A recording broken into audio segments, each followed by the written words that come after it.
Salut les gars, bienvenue dans cette nouvelle vidéo sur la programmation orientée objet en Python. Dans cette vidéo, nous allons voir le concept de l'abstraction, qui est un concept très implémenté dans les langages tels que le Java ou le C#.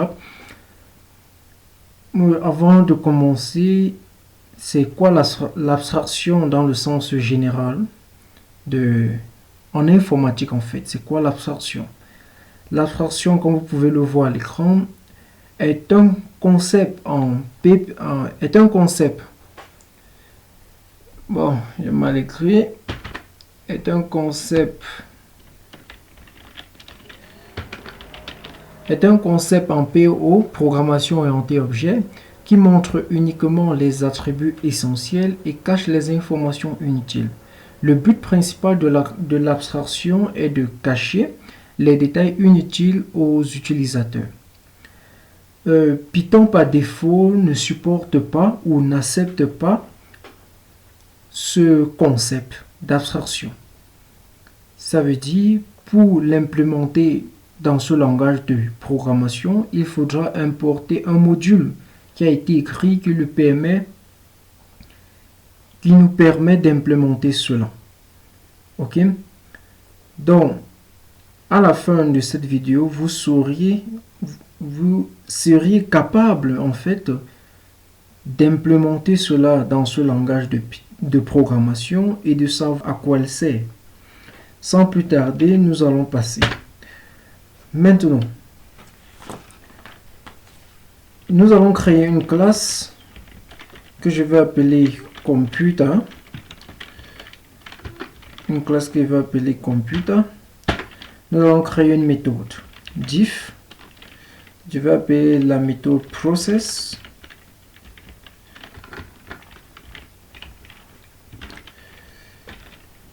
Cette méthode, je vais faire print. On va dire is running. Ok. Cette méthode a une instruction qui est print. Ok. Qui est print. Maintenant, implémenter cette abstraction pour connaître qu'une classe est abstraite, c'est si cette classe a une méthode abstraite. Ok? Une méthode est abstraite si elle n'a pas d'instruction. Ok? Donc on va enlever cette instruction. Peut-on créer une méthode sans instruction? Oui. En Python, juste en mettant quoi? Pass. Ok? Maintenant, nous avons dans d'autres langages, cela suffit. Dans d'autres langages tels que le Java ou le C#, cela suffit. Ok? Mais ici, vous savez que une classe, retenez cela, une classe est dite abstraite si on ne peut pas créer un objet de cette classe. Donc si je viens ici, je dis comme one égale à computer. Si j'exécute ce programme, nous n'avons pas d'erreur. Elle s'exécute sans problème. L'objet a été créé. Or, nous avons dit quoi? Qu'une classe abstraite ne permet pas de créer un objet de cette classe, ok, d'elle-même. Maintenant, ça veut dire quoi? Ça veut dire que notre classe n'est pas encore abstraite. Et c'est ce que je vous disais, Python, par défaut, n'accepte pas cela. Maintenant, pour qu'il l'accepte, nous allons importer un module.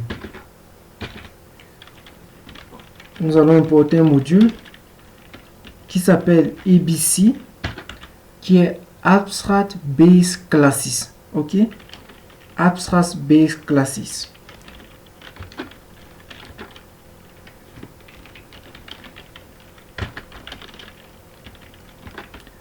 Ok. Maintenant, ici, je vais mettre ABC, Abstract Base Classes, il hérite de cela. Maintenant, pour rendre cette méthode abstraite, on va utiliser les décodeurs. Vous connaissez déjà cela. Ok. On va utiliser ce décodeur abstract. On va utiliser le décodeur et abstract method. Cette méthode devient abstraite. Ça veut dire si j'exécute maintenant, on a une erreur. L'erreur est, nous avons une erreur qui dit can instantiate abstract class computer with abstract method process. Donc, ça ne peut pas instantier une méthode, un objet de cette classe en fait. Parce que l'instanciation crée un objet. Ok? Et ça nous dit quoi? Que cette classe est abstract. Abstract. Avec une méthode abstract. Ok? Maintenant, pour voir cela, je vais venir ici. Je vais créer une autre classe. Je vais créer une autre classe que je vais appeler laptop. Laptop. Et maintenant, je vais dire, vous savez que laptop, lorsqu'on me dit computer, c'est un peu d'un sens général. Donc, laptop est un enfant de computer. Donc, il peut hériter de computer. Maintenant, si je viens ici, je dis pass. La question que je voudrais vous poser, c'est que, comme c'est ainsi, si je viens tout juste là et je crée un objet, je dis par exemple lap1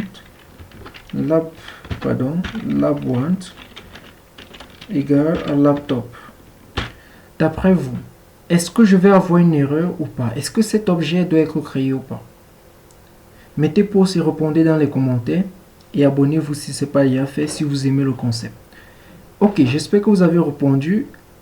En fait, comme on a mis pass, ça veut dire que nous n'avons plus rien rajouté dans cette classe. Or, comme laptop hérite de cette classe, elle hérite aussi cette méthode process qui est abstraite. Dans cette classe, laptop devient abstrait. Donc, si j'exécute, on a une erreur parce qu'elle est abstraite. On ne peut pas créer un objet de la classe, d'une classe dite abstraite. Ok? De ce fait, vous devrez connaître qu'une classe est dite abstraite si elle contient au moins une méthode abstraite. Ok? Donc retenez bien cela. Donc, si je viens là maintenant, d'après vous, si je viens là, je fais div, je mets edit, je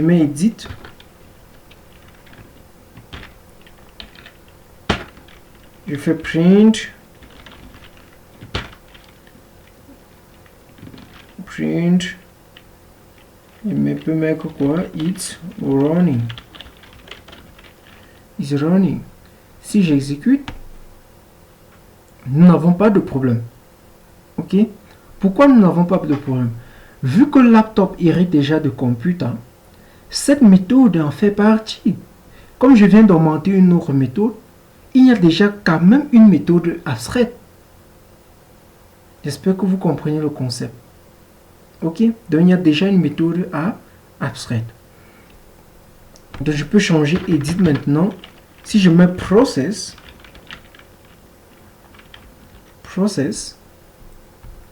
et je viens là, d'après vous, quel est le process qui doit s'utiliser ici?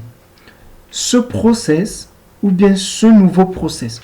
Donc si je viens là, je crée un objet lap1 égale à laptop.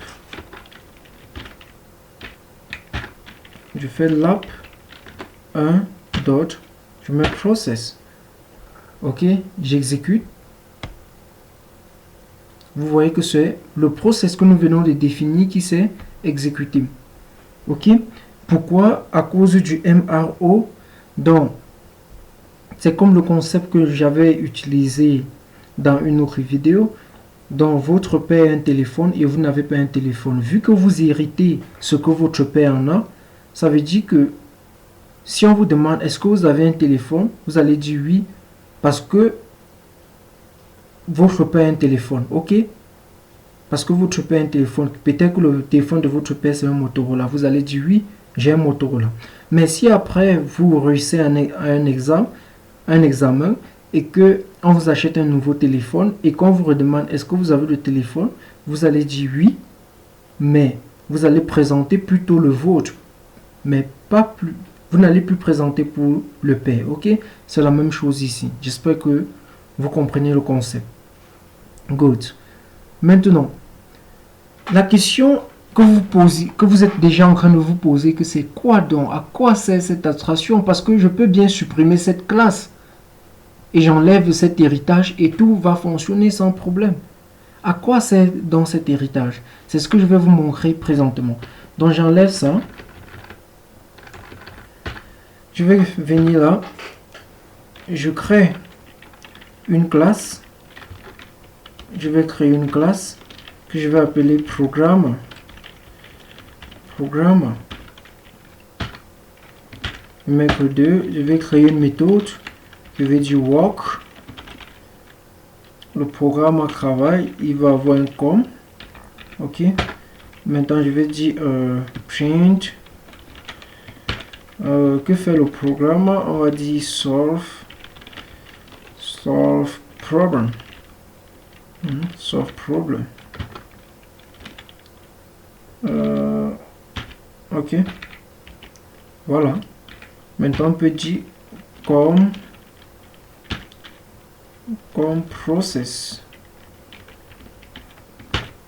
Ok. Maintenant, je vais créer une autre méthode ici pour vous montrer vraiment comment elle fonctionne. Je vais venir créer une autre classe, pardon. Je vais appeler cette classe white. Bien. Je vais appeler ça la classe éditeur. Éditeur. Et je vais faire print.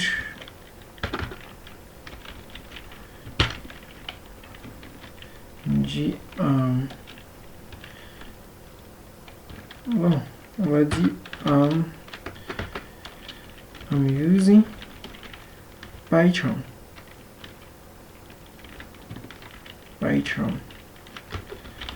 Ok. Maintenant, j'ai mes classes. J'ai ces classes-là.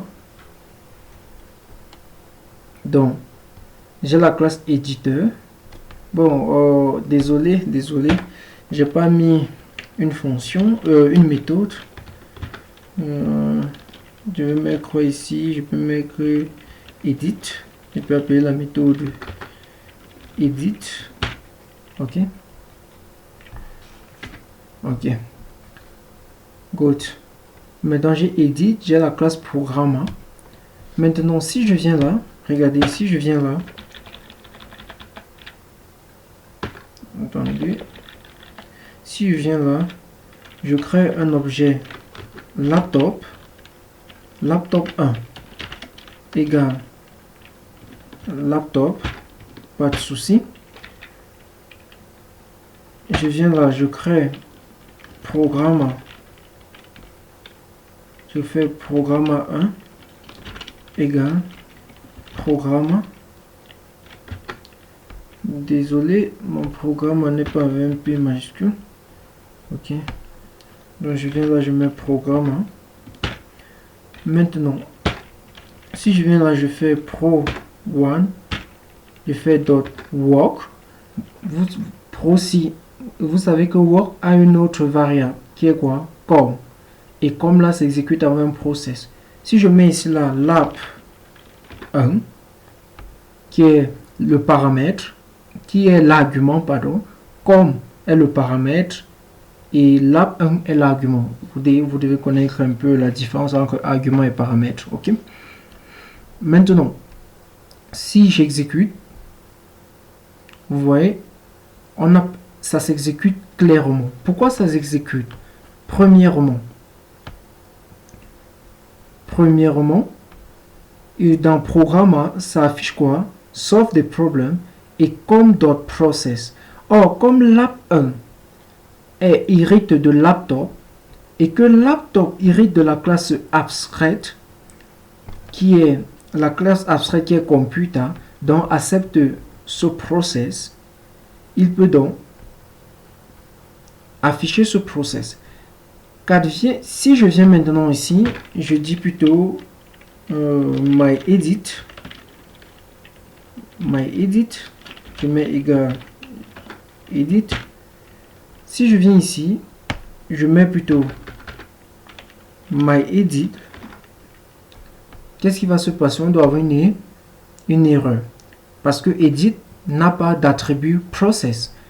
Maintenant, si je viens sur edit, dans la classe, si je viens dans la classe edit et je lui fais hériter de abstract method, donc je viens là, je fais je mets computer, ok, si je mets computer, j'exécute, on dit quoi?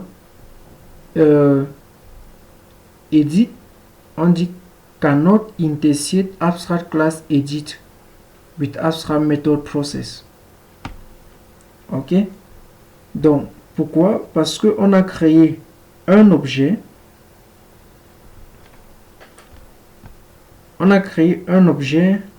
de la classe, d'une classe qui est, je vais dire quoi, qui est abstrait, d'une classe dite abstraite. Ok, donc maintenant pour qu'elle puisse fonctionner, regardez, si je viens maintenant là, j'enlève ce edit et je mets un process.